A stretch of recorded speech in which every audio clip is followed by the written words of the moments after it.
students তোমালোকৰ বহুতে কালি message কৰি আছিলা যে তোমালোকৰ বিজ্ঞানৰ এনসাৰ সমূহ লাগে তো আজি আমি তোমালোকৰ বাবে কেমিষ্ট্ৰি পাৰ্টৰ পৰা এনসাৰ সমূহ লৈ আহিছো তো তোমালোকে যদি আমাৰ চেনেলটো নতুনকৈ আহিছা তেনেহলে অতি শীঘ্ৰে আমাৰ চেনেলটো সাবস্ক্ৰাইব কৰি ল'বা তো আমি আৰম্ভ কৰিছো প্ৰথমটো কোৱেশ্চন আছিল তোমালোকৰ এষ্টাৰী ভৱন কি বা এষ্টাৰী ভৱন বিক্ৰিয়া কি তো ইয়াৰ এনসাৰ তোমালোকে লিখিবা এষ্টাৰী ভৱন বিক্ৰিয়া হৈছে এচিড আৰু এলকহলৰ মাজত বিক্ৰিয়া ঘটিলে সাধাৰণতে এষ্টাৰ উৎপন্ন হয় ইয়াকে এষ্টাৰী ভৱন বিক্ৰিয়া বোলে ভালদৰে তোমালোকে লিখি ল'বা এইবিলাক নেক্সট 2 নম্বৰ কোৱেশ্চন আছে সাবনৰ দ্বাৰা মলি আতৰোৱা প্ৰক্ৰিয়া ব্যাখ্যা কৰা বহুত ইম্পৰ্টেন্ট কোৱেশ্চন তো ইয়াৰ আনসাৰ লিখিবা সাবনৰ অণুবিলাকৰ দুটা মেৰু থাকে এটা জলাকৰ্ষী বা জলস্নেহী যি পানীত দ্ৰৱণীয় আনটো জলঘৃণী বা জলবিকৰ্ষী যি হাইড্ৰকাৰ্বন দ্ৰৱণীয় যেহেতু তেলীয়া মলিবোৰ মাইচেলৰ কেন্দ্ৰত জমা হয় গতিকে সাবনে ফেনৰ কণাপুঞ্জৰ সহায়ত মলি সহজতে পানীৰে ধুই আঁতৰাব পাৰি সাবনৰ মাইচেলবোৰ যথেষ্ট ডাঙৰ আকৃতিৰ বাবে ইহঁতে পোহৰ বিচ্ছুৰিত কৰিব পাৰে সেইবাবে সাবনৰ পানী খোলা হয় এনেদৰে তোমালোকে লিখি দিবা 3 নম্বৰ কোৱেশ্চনত আছে তোমাৰ হাতত A আৰু B দুটা দ্ৰৱ আছে দ্ৰৱ A ৰ pH ৰ মান 3 আৰু B ৰ pH ৰ মান 11 তো ইয়াৰ আনসাৰ লিখিবা দ্ৰৱ A ৰ pH ৰ মান = 3 আৰু দ্ৰৱ B ৰ pH ৰ মান = 11 অৰ্থাৎ যেহেতু A ৰ pH ৰ মান 3 গতিকে A দ্ৰৱত হাইড্ৰোজেন আয়নৰ গাঢ়তা বেছি আৰু B ৰ আনসাৰটো হ'ব যেহেতু B ৰ pH ৰ মান 11 গতিকে B দ্ৰৱত হাইড্ৰক্সাইড আয়নৰ গাঢ়তা বেছি আৰু C নম্বৰ তোমালোকৰ কোৱেশ্চন যেটো আছিল সেইবিলাক তোমালোকে পিডিএফ পায়ে গৈছা নহলে তোমালোকে ভিডিঅ'টো চাই লৈছা তো তোমালোকে ভালদৰে কোৱেশ্চনবোৰ চাই লবা মই আনসাৰটোৱে দি দিছো তো ইয়াৰ আনসাৰটো হ'ব A দ্ৰৱটো আম্লিক আৰু B দ্ৰৱটো ক্ষাৰকীয় নেক্সট 4 নম্বৰ কোৱেশ্চনৰ আনসাৰ তো 4 নম্বৰ কোৱেশ্চনটো তো তোমালোকে কালি পায়ে গৈছা কোৱেশ্চন বিলাক তো ইয়াৰ আনসাৰটোহে দি দিছো মই তো ইয়াৰ আনসাৰ হ'ব কঠিন পানী কোমল কৰাৰ বাবে ব্যৱহৃত সোডিয়াম যৌগটোৰ নাম কাপোৰ ধোৱা ছ'ডা বা সোডিয়াম কাৰ্বনেট 5 নম্বৰ কোৱেশ্চন আছিল তোমালোকৰ স্ফটিকাবদ্ধ জল বুলিলে কি বুজা প্লাষ্টাৰ অফ পেৰিছক কিয় পানীৰ পৰা আঁতৰাই ৰখা হয় তো ইয়াৰ আনসাৰ হ'ব স্ফটিকাবদ্ধ জল হ'ল লৱণ এটাৰ সংকেত এককত থকা নিৰ্দিষ্ট সংখ্যক পানীৰ অণু আৰু নেক্সট আনসাৰটো হ'ব পানীৰ প্লাষ্টাৰ অফ পেৰিছক পানীৰ পৰা আঁতৰত ৰখা হয় কাৰণ প্লাষ্টাৰ অফ পেৰিছে পানীৰ সংস্পৰ্শত আহিলে ই পুনৰ জিপসামলৈ পৰিৱৰ্তিত হৈ টান গোটা পদাৰ্থত পৰিণত হ'ব সেইবাবে ইয়াক পানীৰ পৰা আঁতৰত ৰখা হয় তো ষ্টুডেন্টস তোমালোকে এই কোৱেশ্চনসমূহ লাগিলে তোমালোকে স্ক্ৰিনশ্বট মাৰি ল'বা নহলে আনসাৰসমূহ লিখি গৈ থাকিবা এই কোৱেশ্চনসমূহ তোমালোকৰ পৰীক্ষাত 100% কমন আৰু পৰীক্ষাত আহিবই 6 নম্বৰ কোৱেশ্চন আছে সোডিয়াম পটাছিয়াম লিথিয়াম আদিবোৰ তেলত ডুবাই ৰখা হয় কিয় সোডিয়াম ধাতু অধিক সক্ৰিয় ধাতু এই স্বাভাৱিক উষ্ণতা অক্সিজেনৰ সৈতে বিক্ৰিয়া কৰি জ্বলি উঠে সেইবাবে ইয়াক কেৰাচিনত ডুবাই ৰখা হয় যাতে বায়ুৰ সংস্পৰ্শত নাহে 7 নম্বৰ কোৱেশ্চনটো চোৱা তলত যৌগৰ গঠন আঁকা তো বেনজিনৰ গঠন চাই লোৱা তোমালোকে আঁকি ল'বা তোমালোকে ভালদৰে আহিব পৰীক্ষাত যিকোনো এটা গঠন আহিবই ইয়াৰ পৰা নেক্সট আছে বিউটাননৰ গঠন আহিব আৰু সংকেতবিলাকো লিখিব লাগিব সংকেতবিলাক দিয়া আছে তোমালোকে চাই লোৱা নেক্সট আছে ব্ৰহ্মপেণ্টেনৰ গঠন আৰু সংকেত চাই লোৱা তোমালোকে এনেদৰে আঁকি দিবা তোমালোকে পৰীক্ষাত আহিলে যিকোনো এটা গঠন আহিবই 2 মাৰ্কৰ তো তোমালোকে এই তিনিটাৰ পৰা যিকোনো এটা কমন পাবাই তোমালোকে চাই ল'বা নেক্সট 8 নম্বৰ কোৱেশ্চন আছে বৈদ্যুতিক পেষ্ট্ৰি বা পাউৰুটি হেকা সঁজুলিত সংকৰ ধাতু ব্যৱহাৰ কৰা হয় কিয় ইয়াৰ আনসাৰ লিখিবা বৈদ্যুতিক পেষ্ট্ৰি বা পাউৰুটি হেকা সঁজুলিত সংকৰ ধাতু ব্যৱহাৰ কৰা হয় কাৰণ সংকৰ ধাতুৰ ৰোধকতা সাধাৰণতে ইয়াক গঠনকাৰী ধাতুবিলাকতকৈ অধিক হয় আৰু 2 নম্বৰত লিখিবা ই উচ্চ উষ্ণতা সহজে জাৰিত নহয় তো তোমালোকে ষ্টুডেন্টস বিজ্ঞানৰ যিবিলাক কোৱেশ্চন আছে লিখিবা সেইবিলাক পইণ্ট ওয়াইজ লিখিবা 2 মাৰ্ক থাকিলে 2টা পইণ্ট লিখিবা 3 মাৰ্ক থাকিলে 3টা পইণ্ট লিখিবা পইণ্ট ওয়াইজ লিখিলে তোমালোকৰ যিখিনি মাৰ্ক থাকিব গোটেইখিনি ক্যাৰি কৰিবলৈ সুবিধা হ'ব তোমালোকৰ 9 নম্বৰ কোৱেশ্চন আছে প্লাষ্টাৰ অফ পেৰিছক জলীয় বাষ্প সোমাব নোৱাৰা পাত্ৰত থব লাগে কিয় ব্যাখ্যা কৰা তো এৰ আনসাৰ লিখিবা প্লাষ্টাৰ অফ পেৰিছ জলীয় বাষ্প সোমাব নোৱাৰা পাত্ৰত থব লাগে কাৰণ প্লাষ্টাৰ অফ পেৰিছ এবিধ বগা পাউডাৰ পানী মিহলালে ই পুনৰ জিপসামলৈ পৰিৱৰ্তিত হৈ টান গোটা পদাৰ্থত পৰিণত হয় সেইবাবে ইয়াক জলীয় বাষ্প সোমাব নোৱাৰা পাত্ৰত থব লাগে বহুত ইম্পৰ্টেন্ট কোৱেশ্চন হয় 10 নম্বৰ কোৱেশ্চন আছে কোন ধাতুৰ ধাতব ধ্ৰুতি আছে তো ইয়াৰ আনসাৰ হ'ব আয়োডিন 11 নম্বৰ কোৱেশ্চন ইলেক্ট্ৰনিক স্থানান্তৰৰ জৰিয়তে NaCl ৰ গঠন লিখা তো ইয়াৰ আনসাৰ তোমালোকে এনেদৰে লিখি দিবা সোডিয়াম পাৰমাণৱিক সংখ্যা 11 আৰু ইলেক্ট্ৰনিক বিন্যাস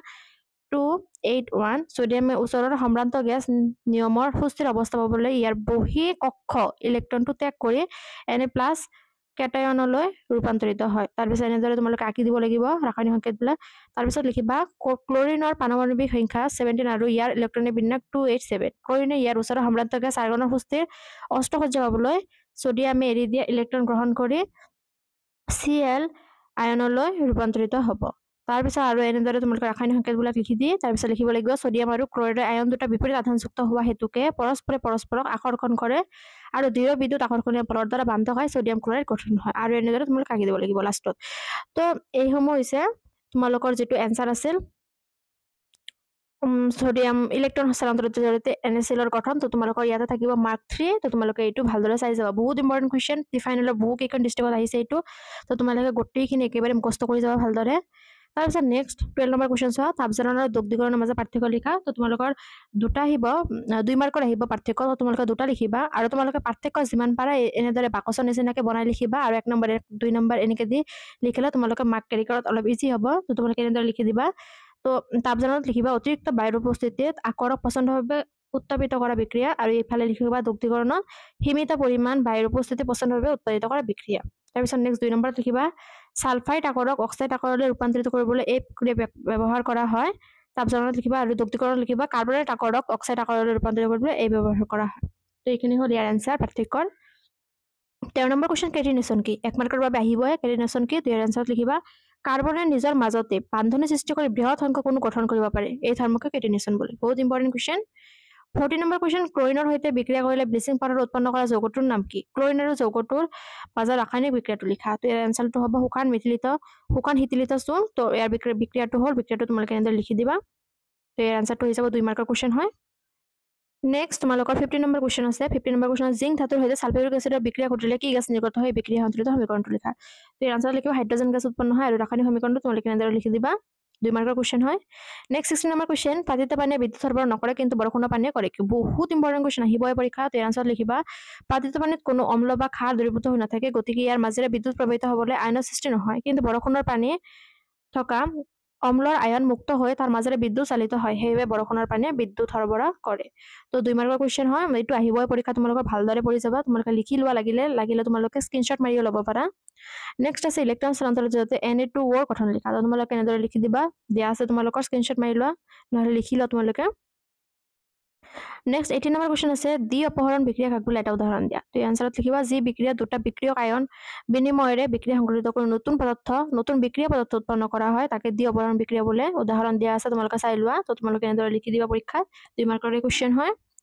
নেক্সট আছে অম্ল আৰু ক্ষাৰকৰ মাজৰ পাৰ্থক্য বহুত ইম্পৰ্টেন্ট কোৱেশ্চন তো আনসাৰত লিখিবা অম্লৰ সোৱাদ টেঙা ক্ষাৰকৰ সোৱাদ তিতা আৰু এটা লিখিবা অম্লৰ নীলা লিটমাছ ৰঙা কৰে আৰু ক্ষাৰকে ৰঙা লিটমাছ নীলা কৰে এনেদৰে যদি তোমালোকে বাকচৰ নিচিনাকৈ বনাই তোমালোকে 1 নম্বৰ 2 নম্বৰ এনেদৰে দি দিয়া তেনেহলে তোমালোকে ফুল মাৰ্ক পাই যাবা 20 নম্বৰ কোৱেশ্চন ধাতুৱে পানীৰ সৈতে বিক্ৰিয়া কৰিলে কি ঘটে এটা উদাহৰণ দিয়া তো আনসাৰত লিখিবা ধাতুৱে পানীৰ সৈতে বিক্ৰিয়া কৰি ধাতব অক্সাইড আৰু হাইড্ৰজেন গেছ উৎপন্ন হয় আৰু ইয়াৰ উদাহৰণটো তোমালোকে এনেদৰে দি দিবা নেক্সট 21 নম্বৰ কোৱেশ্চনটো 7 নম্বৰ দিয়াই হৈছে অলৰেডি 7 অৰ 8 দিয়া হৈছে তো এইটো দিয়া নাই মই তোমালোকে চাই ল'বা নেক্সট 22 নম্বৰ কোৱেশ্চন আছে লোৰ গছাল এটা ডুবাই দিলে কপাৰ সালফেট দ্ৰৱৰ কি হলনি হয় তো ইয়াৰ আনসাৰটো হ'ব লো কপাৰতকৈ অধিক সক্ৰিয় হোৱাৰ বাবে কপাৰ সালফেট দ্ৰৱত লোৰ গজাল ডুবাই দিলে লোৱে কপাৰ সালফেট দ্ৰৱৰ পৰা কপাৰক অপহৰিত কৰে ফলত কপাৰ সালফেট দ্ৰৱৰ গাঢ়তা কমি যায় আৰু কপাৰ সালফেট দ্ৰৱৰ নীলা বৰণ হেতা হৈ পৰে আৰু লোৰ গজাল তাম বৰণৰ হয় তো এইখিনি আছিল ইয়াৰ আনসাৰ 2 মাৰ্কৰ কোৱেশ্চন নেক্সট উভধৰ্মী অক্সাইড কাক বোলে দুটো উভধৰ্মী অক্সাইডৰ নাম লিখাবা উদাহৰণ দিয়া তো আনসাৰ লিখিবা যিবোৰ ধাতব অক্সাইডৰ অম্ল আৰু ক্ষাৰত লগতে বিক্ৰিয়া কৰি লৱণ আৰু পানী উৎপন্ন কৰে তেনে ধাতব অক্সাইড উভধৰ্মী অক্সাইড বোলে ইয়াৰ উদাহৰণ জিংক আৰু এলুমিনিয়াম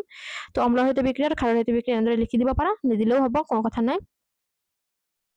নেক্সট আছে তোমালোকৰ 24 নম্বৰ কোৱেশ্চন প্ৰশমন বিক্ৰিয়া কি দুটা উদাহৰণ দিয়া তো ইয়াৰ আনসাৰ লিখিবা এচিড আৰু ক্ষাৰকৰ বিক্ৰিয়াত লৱণ আৰু পানী উৎপন্ন হয় এই বিক্ৰিয়াক প্ৰশমন বিক্ৰিয়া বোলে বহুত ইম্পৰ্টেন্ট কোৱেশ্চন প্ৰশমন বিক্ৰিয়া আৰু ইয়াৰ উদাহৰণ দুটা দিয়া আছে তোমালোকে চাই ল'বা 2 মাৰ্কৰ কোৱেশ্চন নেক্সট 25 নম্বৰ কোৱেশ্চন এটা যৌগ X যাক জিপসামৰ পৰা প্ৰস্তুত কৰা হয় আৰু যাৰ এটা বৈশিষ্ট্য আছে নিৰ্দিষ্ট পৰিমাণৰ পানী মিহলালে পুনৰ কঠিন হৈ পৰে যৌগটো চিনাক্ত কৰাৰ ৰাসায়নিক সংকেত লিখা তো ইয়াৰ আনসাৰ তোমালোকে লিখিবা যৌগটোৰ নাম হ'ল প্লাষ্টাৰ অফ পেৰিছ আৰু ৰাসায়নিক নাম হৈছে তোমালোকে চাই লোৱা CaSO4 হাফ তাৰপিছত H2O এইটো সন্তুলিত কৰা আছে সেইকাৰণে হাফটো দিয়া হৈছে নেক্সট 26 নম্বৰ কোৱেশ্চন আছে তোমালোকে চাই লোৱা ইলেক্ট্ৰন স্থানান্তৰৰ যে মেগনেছিয়াম ক্লৰাইডৰ গঠন ব্যাখ্যা কৰে ইয়াত থকা আয়নবোৰ কি কি তো ইয়াতে দিয়া আছে তোমালোকে এনসাৰটো চাই লোৱা লিখি ল'বা আৰু Mz থকা মেগনেছিয়াম অক্সাইডত থকা আয়নসমূহ হ'ল Mg2 আৰু O2 মাইনাস এনেকৈ লিখি দিবা তোমালোকে 27 নম্বৰ কোৱেশ্চন ক্যালসিয়াম ধাতু পানীৰ সৈতে বিক্ৰিয়া কৰাৰ পাছত ইয়াৰ পৃষ্ঠত কি উপঙে ব্যাখ্যা কৰা এই বিক্ৰিয়াটোৰ বাবে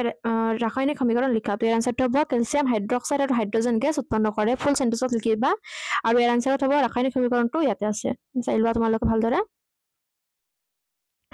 নেক্সট 28 নম্বৰ কোৱেশ্চন ভিনেগাৰত থকা ৰাসায়নিক পদাৰ্থৰ নাম কি সংকেত লিখা তো ইয়াৰ আনসাৰটো হ'ব এই নম্বৰৰ আনসাৰটো চাই লোৱা এচিটিক এসিড ৰাসায়নিক সংকেত হ'ব CH3COOH নেক্সট আছে ভিনেগাৰত থকা পদাৰ্থবিধক কিয় গ্লেচিয়েল এচিটিক এচিড নামেৰে জনা যায় বহুত ইম্পৰ্টেণ্ট কুৱেশ্যন ইয়াৰ আনসাৰত লিখিবা এচিটিক এচিডত অতি কম পৰিমাণে আৰু ব্ৰেকেটত লিখিবা 1% অৰ্থাৎ 1% পানী থাকে সেইবাবে ইয়াক জলহীন বা গ্লেচিয়েল এচিটিক এচিড বোলে 31 নম্বৰ কুৱেশ্যন আছে এচিড এটাৰ জলীয় দ্ৰব্যই কিয় বিদ্যুৎ পৰিবহন কৰে ব্যাখ্যা কৰা তো এই আনসাৰত লিখিবা যেতিয়া পানীত এচিড মিহলি কৰা হয় তেতিয়া দ্ৰব্যটো আয়নিত হয় আৰু এই আয়নসমূহ মুক্ত হোৱাৰ বাবে বিদ্যুৎ প্ৰবাহিত হয় সেইবাবে এচিড এটাৰ জলীয় দ্ৰব্যই বিদ্যুৎ পৰিবহন কৰে 2 মাৰ্কৰ কুৱেশ্যন হয় অলপ বনাই লিখিবা তোমালোকে ফুল সেন্টেন্স কৰি নেক্সট 32 নম্বৰ কুৱেশ্যন আছে ব্লিচিং পাউডাৰ প্ৰস্তুতকৰণ এটা পদ্ধতি লিখা ব্লিচিং পাউডাৰ দুটা ব্যৱহাৰ লিখা তো ইয়াৰ পদ্ধতি হ'ব ক্লৰো এলকালি পদ্ধতি আৰু ইয়াৰ ব্যৱহাৰ হ'ব খোৱা পানী বীজাণুমুক্ত কৰিবলৈ ৰাসায়নিক উদ্যোগত জাৰক পদ্ধতি হিচাপে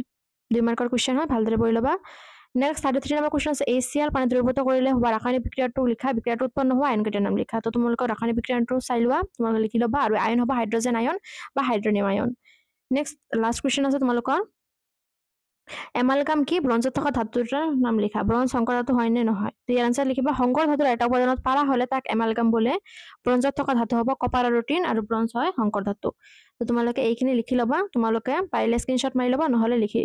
নিজে লিখি লৈ তাৰ পিছত কৰি যাবা বহুত ইম্পৰ্টেন্ট কুৱেশ্যন হয় পৰীক্ষাৰ বাবে এটা কুৱেশ্যনত তোমালোকে স্কিপ নকৰি গোটেই কেইটা ভালদৰে পঢ়ি যাবা নিশ্চয় কমন পৰিব ধন্যবাদ